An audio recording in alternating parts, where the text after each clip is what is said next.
Let me show you my countryside through these old headlights. We can take this road as far as you want to go. I'll show you how a country mile can take us all night. Feeling higher than a bull's tail up an old dirt road. I ain't gonna run or hide. We can let the fire burn wild. That's just my countryside. Hey you guys, what is up? Welcome back to our channel. You can hear my shoes squeaking. That is not anything else other than my shoes squeaking. So anyway, we are headed out to the high tunnel. I need to prune tomatoes. So I have been seeing lots of questions, people asking me about squash bugs, asking me about tomatoes, all the things. So I kind of wanted to go over some of the issues that can arise if you don't prune your tomatoes. Okay, so I have about 3 reasons why I personally make sure that I stay pruned up on my tomatoes. For the most part, I don't always, get to everything in time, but in general, there's 3 reasons why I will make sure that I stay at least somewhat on top of pruning the tomatoes. Okay, so reason number 1 why I prune tomatoes. I prune my tomatoes because of the disease. So depending on where you're at, where you're located, there is higher humidity. Obviously, in some parts of the country, there's lower humidity. Here in North Carolina, we have a high humidity point. So that means that there's a lot more humidity, things are a lot more moist, there's a lot higher chance for diseases to pop up if you're not staying on top of your tomatoes. The disease that can happen kind of coincides with the next problem, is the overcrowding. So when you have a bunch of the foliage that's just kind of all together, in some places that may not be a problem, but for us, especially because it's high humidity, when you have so much going on in that little space and there's not enough airflow to get through into the nooks and crannies, you are going to be harvesting a lot higher chances for disease to take place. The third reason why I make sure that I stay pruned up on my tomatoes is because of the production. So if you have a lot of foliage that the plant is going to be basically responsible for keeping healthy and thriving, then the plant's energy is going to be on the foliage and the fruits instead of focusing more of that energy onto the fruits when you clip off some of the foliage. Now you do want to be careful because you don't want to clip off too much. So what is too much? So I would say my general rule of thumb is about 1/3 of the plant. You do not want to harvest any more than 1/3 of the plant. So what I'll do, and I'll show you, is I'll go through and I'll prune more along the base of the stem, and then I'll go through and I'll prune off all my suckers. And then after that, I can kind of reevaluate and see if there's anything else that needs to be pruned off. Is there a leaf that's just totally huge and it's really not as needed?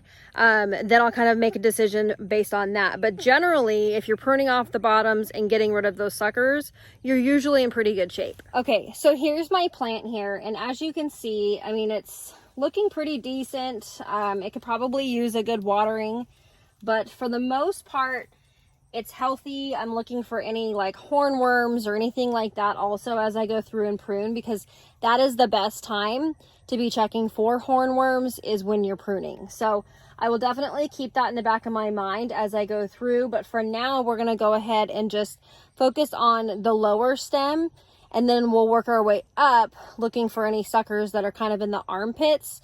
So you'll see, let's pretend that this is like the main stem. And then you have one main leaf coming out, and then a sucker is basically going to be another branch that's going to be trying to come out of the armpit of that main stem and that main leaf that was there. So you'll see it kind of coming in like this. So we're going to go through and just kind of check things over and give it a good pruning. Okay, so as I go along here, I can see right here, and you can see the main stem. You can see the leaf coming off, and then you see this right here. That is called a sucker. And these are actually what you can use to stick in water and you can actually get new roots to grow off of those. So I'm just going to give that a snip. And this, what I'll do is I'll take off this branch here. I can't do it with one hand, but I'll take off this once I go inside, and it'll just be this top foliage, and then I'll stick that in a jar of water. It'll grow roots, and I'll be able to plant a totally different tomato plant from this one plant. Okay, so here's another one. It's super tiny, but I'm just gonna kind of snip that off. Make sure that you're using clean shears, because you can actually introduce disease to your plants if you're using ones that are not clean. The bottom ones you want to make sure that you're clipping off, because you don't want any of them that are going to be low to the ground, especially, I mean, granted we're in the high tunnel here, but especially if you're planting your tomatoes outside. So I'm just going to clip those off. There's actually a sucker that I missed right here that was growing out of the armpit of that. And let's see, it might have tomatoes on it, but nope.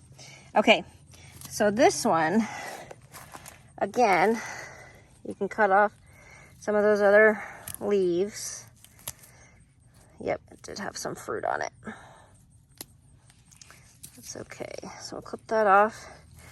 And then that can be another tomato plant that will root in water. Okay, so at this point what I'm doing is I'm going through those bottom ones like we just talked about, and I am removing all of the ones that are lower. I'm checking the area for any suckers that are growing out of the basically armpits of the plant. And then this is where I go through, and as I'm pruning, I go ahead and adjust any of the trellising.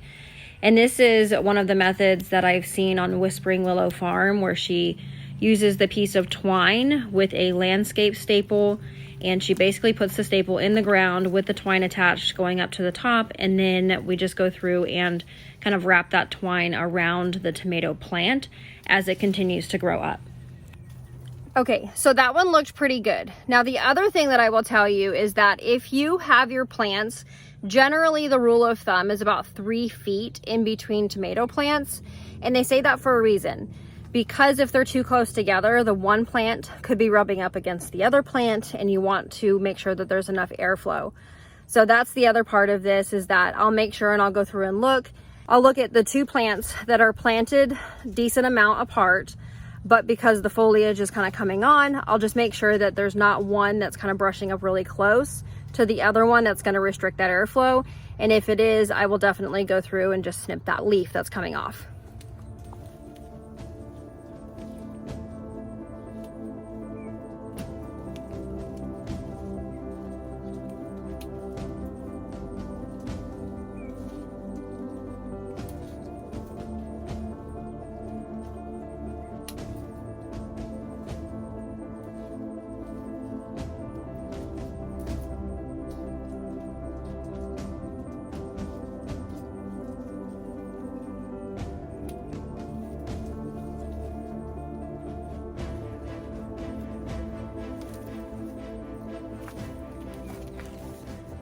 Part of pruning also is that if you're seeing the little branches that actually hold the tomatoes and they've all been plucked off, you can definitely snip those off, because there's no point in the plant continuing to support this when there's not going to be any more tomatoes on there. So what I'll do is I'll just go ahead and just snip those off as well.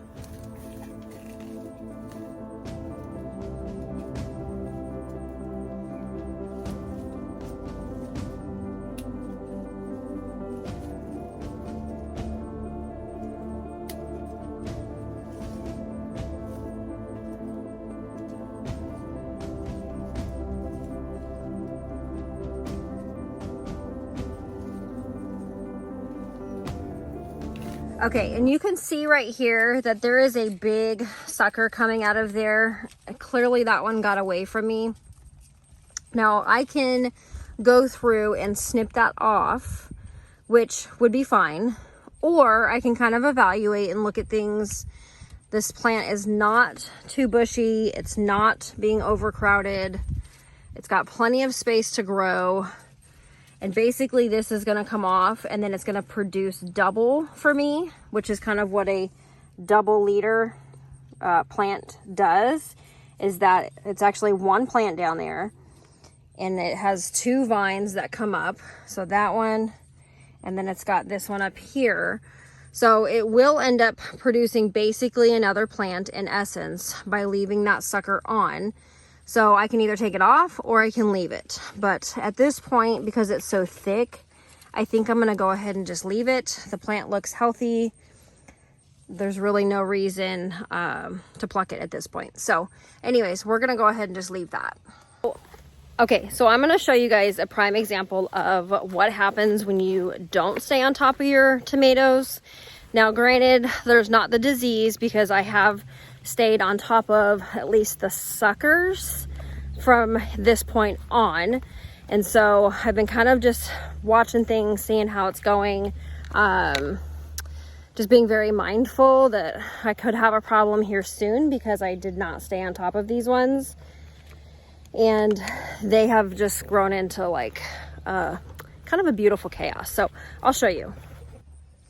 Okay, so these I did not stay on top of, and these are the cherry tomatoes, and they're, as you can see, they're like crawling all over the ground. Hi, Simba.